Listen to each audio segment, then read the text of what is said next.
7th Classroom. Vamos aqui fazer a nossa revisão de inglês, lembrando aí tudo que foi dado no primeiro bimestre, ok? Então vamos aqui. No número 1, change the sentence into the negative form. O que é a forma negativa? A gente usa aquela palavrinha para colocar na forma negativa. Sempre depois do verbo to be, eu coloco o not, a palavrinha not. Eu posso usar também da forma contrária. Na letra A aqui está she is studying maths. Então, na forma negativa seria she is not studying maths. E eu posso usar na forma contrária. She isn't studying maths. E os outros vocês vão fazer dessa mesma forma. A regra é a mesma. No número 2, completar com as I question. I question são os pronomes interrogativos que perguntam what, where, why, né? Então, são pronomes que perguntam onde, quem. Vocês vão traduzir as frases aí para saber qual deles vocês vão usar.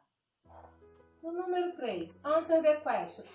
Responder as questões. Lembrando aí que a gente tem o verbo can. Quando eu respondo o verbo, uso na pergunta verbo can, na resposta eu tenho que usar o verbo can. Se for afirmativa, eu vou usar o verbo can. Se for negativa, eu uso can't, ok? Lembrando que para responder, sujeito, verbo can, aqui no caso, e a frase de acordo com que cada uma da resposta. No número 4, complete the sentence in the present continuous. Vocês vão completar aqui com os verbos no present continuous. Study, que é o verbo principal, na forma interrogativa. Para eu fazer o verbo present continuous, eu uso o verbo to be, am, is ou are, dependendo do sujeito.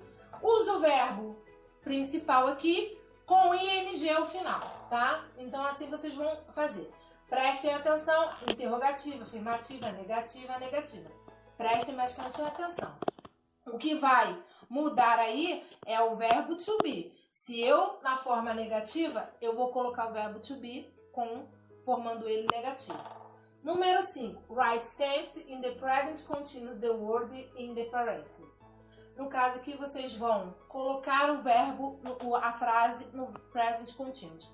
Lembrando que eu tenho o sujeito, aqui entra o verbo to be, eu tenho o verbo principal, acrescento o ing e aqui é o complemento.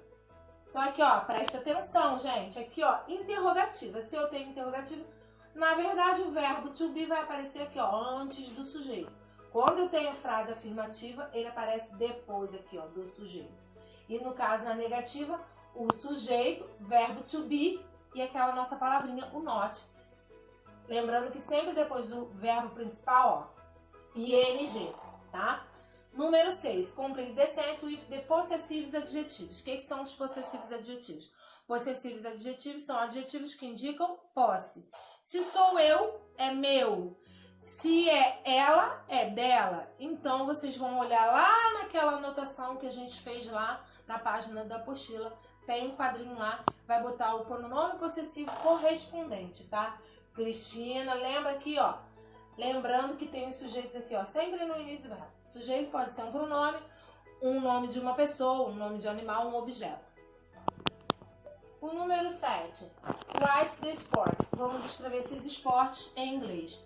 O que vocês não acharem na apostila, vocês vão achar aí no dicionário, tá? Não tem muito mistério.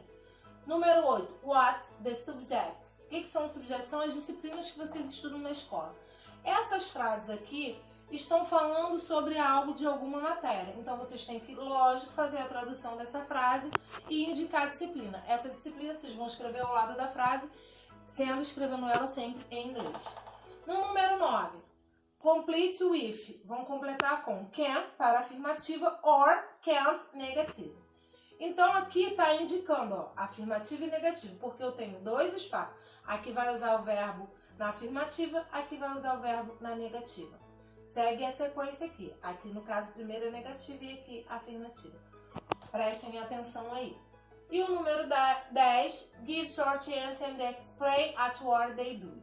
Lembrando que primeiro vai colocar a resposta curta. Se é yes or no, né? Vai usar o sujeito e o verbo to be, ponto. Aí vocês vão desenvolver o restante da frase usando o que está aqui dentro do parênteses. Claro, escrevendo em inglês. Espero que vocês tenham entendido. A página aqui da apostila, para vocês consultarem todas as dúvidas, é da página 2 à página 6 da apostila. Tchau, gente!